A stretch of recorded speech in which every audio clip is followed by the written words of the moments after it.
meledak.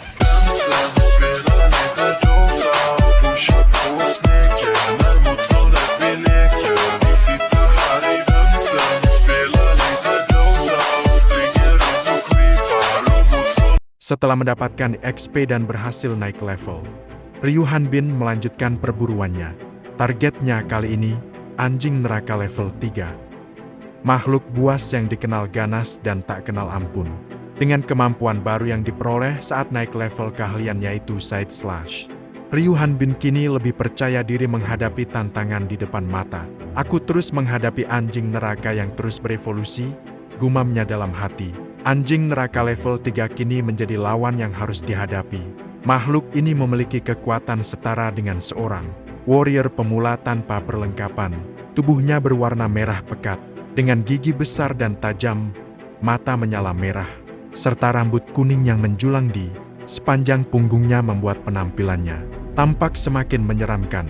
Pertarungan demi pertarungan dilalui Ryu Hanbin. Terkadang ia terluka akibat gigitan atau cakaran musuh. Namun semangat juangnya tak pernah padam. Dengan penuh tekad, ia menghadapi setiap anjing neraka yang datang menyerang. Salah satu pertarungan sengit terjadi ketika seekor anjing neraka level 3 menerjangnya tanpa ampun. Ryu Hanbin sempat terdesak dan terlempar ke tanah. Namun, dengan kecerdikannya, ia menggenggam segenggam tanah dan melemparkannya ke mata musuh, membutakan penglihatan anjing tersebut untuk sesaat. Kesempatan itu tak disia-siakan. Dengan cepat, ia melancarkan serangan. Menggunakan keahlian barunya, Side Slash, serangan itu begitu kuat hingga menewaskan anjing neraka itu dalam satu tebasan. Tubuh makhluk itu roboh, dan sistem memberinya tambahan 81 XP. Cukup untuk kembali naik level. Aku berhasil, seru Ryu Hanbin dengan gembira. Hari itu adalah hari ke-27 sejak ia terjebak di dunia asing ini. Dan ia berhasil naik ke level kelima. Kini, ia memiliki 3 keahlian bertarung. Pertama tusuk, kedua Side Slash, ketiga Vertical Slash. Kekuatan tubuhnya pun semakin terasa. Jika dulu mengangkat pedang panjang di kedua tangannya adalah perjuangan berat, kini senjata itu dapat ia kendalikan dengan mudah dan penuh tenaga. Ia benar-benar bisa merasakan hasil dari kerja keras dan peningkatan statistiknya. Namun, di tengah kegembiraannya, tiba-tiba muncul pesan aura di sistem yang selama ini menuntunnya di dunia ini. Apa ini? Gumamnya bingung. Matanya membelalak saat membaca pemberitahuan sistem. Level yang semula 4 kini berubah menjadi pertama bukan naik, malah turun. Keringat dingin mulai bercucuran. Ryu Hanbin terpaku. Ia benar-benar tidak mengerti apa yang sedang terjadi. Segalanya terasa begitu tidak masuk akal.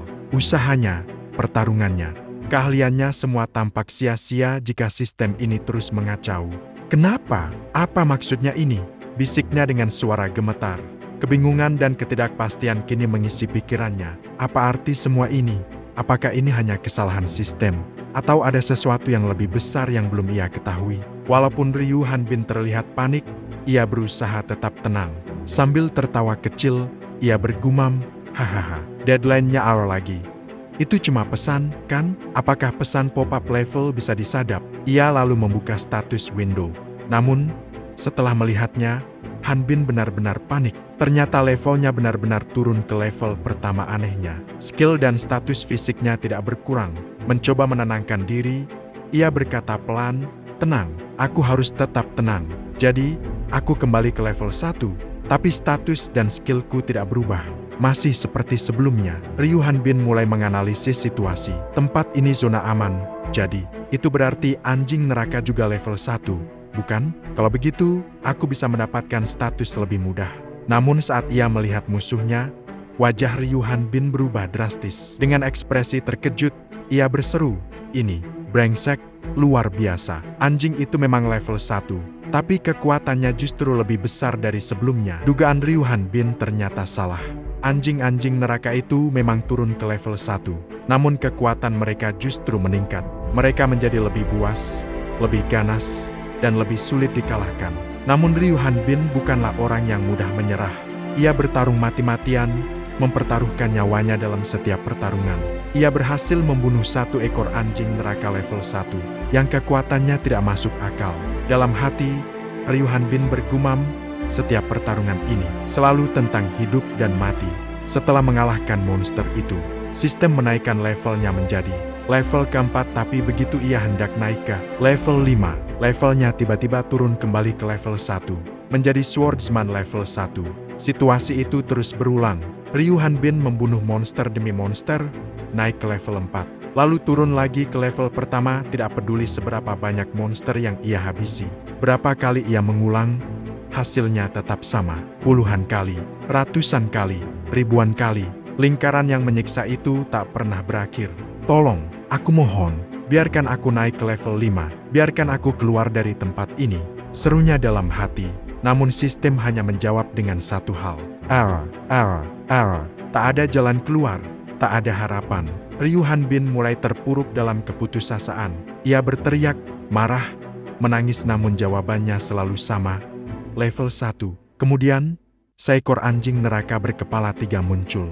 Levelnya jauh di atas monster lainnya. Tapi kali ini, Ryu Hanbin telah menjadi monster itu sendiri. Dengan tubuh yang semakin besar, berotot, lincah, dan kuat, ia menghadapinya tanpa gentar. Dengan 3 skill yang ia miliki, Stab, Side Slash, dan Vertical Slash, ia mengalahkan anjing berkepala 3 itu dengan mudah. Setelah pertarungan usai, ia membuka statusnya. XP tersisa 77. Tinggal sedikit lagi menuju level 5. Orang bilang angka 7 itu angka keberuntungan. Lucky 7, semoga kali ini berhasil. Selama 7 tahun terakhir, ia telah hidup dalam neraka ini, membunuh, bertahan, dan berharap. Ia membuang bangkai monster itu ke lubang yang ia gali sendiri. Di sana, tertimbun tumpukan tulang-tulang putih, bekas dari ribuan monster yang telah ia bunuh. Ryu Hanbin menatap ke depan. Meskipun terjebak dalam lingkaran tanpa akhir, tubuhnya tak menua. Cedera sembuh dalam sehari, kekuatan dan kecepatannya tetap sama. Namun skillnya tak pernah bertambah. 3 saja, hanya 3 Stab, Side Slash, Vertical Slash. Tapi dengan 3 skill itu, Ryu Hanbin bertekad, aku akan bertahan, aku akan keluar, aku akan menghancurkan sistem ini. Tiba-tiba, dari dalam lubang yang dipenuhi tulang belulang monster anjing, bangkit sesosok makhluk mengerikan. Tulang-tulang itu saling menyatu membentuk tubuh raksasa berkepala anjing neraka. Matanya membara merah darah, dan setiap gerakannya menebar aura maut. Makhluk itu mendongak, membuka rahangnya yang besar, lalu wush, menembakkan bola energi seperti laser yang membelah udara, menghantam lurus ke arah satu sosok manusia. Namun, Ryu Hanbin tidak bergeming. Dengan satu tangan, ia mengangkat pedangnya tenang, mantap, seperti prajurit yang sudah terbiasa hidup dan mati. Tak ada rasa gentar di wajahnya, hanya senyum tipis yang menghiasi bibirnya. Melihat bagaimana kau merangkak keluar dari sana sendiri, sepertinya aku cukup beruntung hari ini, ucapnya ringan, namun menusuk. Matanya menatap tajam ke arah makhluk itu. Aura pertarungan memancar dari tubuhnya. Anjing neraka itu memang makin kuat, tapi statku juga terus meningkat, katanya yakin. Monster seperti ini ditempatkan untuk membantu yang terpilih agar jadi lebih kuat. Tapi bukankah mereka juga ada di sini supaya kita bisa membunuh mereka? Ia menyeringai, tatapannya tajam bagaikan pedang. Bagaimana caranya membunuh sesuatu yang sudah mati? Ya, mungkin itu bisa ditanyakan tentangku. Ryu Hanbin berdiri tegap, menantang makhluk raksasa itu tanpa rasa takut. Di wajahnya terpancar kepercayaan diri seorang yang telah ditempa berkali-kali oleh kematian. Sementara itu, di suatu dimensi lain, tempat yang tak terikat, ruang dan waktu terlihat. Sebuah sosok hitam putih, tak berwajah, tak bernama. Ia berdiri di tengah ruang kosong, pikirannya menggema seperti gema mesin. Guideline selesai mengirimkan yang terpilih. Mulai operasi Jaren Ratna kelima. Suara dalam pikirannya terdengar datar. Bukan manusia, bukan pula dewa, hanya entitas yang menjalankan protokol. Ia menghela napas, jika itu bisa disebut napas, dan berkata lagi dalam hati, aku sudah terbiasa dengan ini. Ini kelima kalinya. Bahkan jika itu dunia lain, para pemain biasanya hanya butuh 1 tahun untuk menyelesaikannya. Kuharap kali ini ada beberapa pemain yang berguna. Tiba-tiba, sebuah kotak logam muncul di hadapannya. Kotak kecil, berkarat, dan terlihat seperti barang rongsok. Dengan kesal, ia menendangnya. Apa ini? Dunia macam apa ini? Apa ini dibuang? Rusak. Layar sistem holografik muncul dari permukaan kotak. Dunia, Ryu Hanbin. Status, terkunci dalam Telharatnah. Keterangan, dunia ini telah dibuang. Sosok itu terdiam. Matanya menyala untuk sesaat. Telharatnah. Dunia buangan. Sekilas, gambaran dari dunia itu muncul. Tempat penuh monster, kekacauan, dan hukum survival. Dunia yang tak pernah dirancang untuk stabil, hanya untuk membinasakan. Jadi ini sisa dari eksperimen sebelumnya, atau pemain yang seharusnya mati, tapi berhasil bertahan. Ia menatap layar dengan rasa waspada. Dunia Ryu Hanbin bukan dunia biasa. Itu adalah dunia buangan. Dunia yang dibuang oleh sistem. Dunia yang tak seharusnya ada. Dan kini, sistem kembali menyadari eksistensinya. Di dalam sel Heratna, Ryu Hanbin masih belum tahu bahwa dirinya hanyalah pion dari permainan yang jauh lebih besar, bahwa dunianya telah dibuang. Tapi ia tidak peduli. Selama ada musuh di depannya, selama ia masih bisa bertarung, selama pedangnya masih bisa diayunkan, ia akan terus hidup.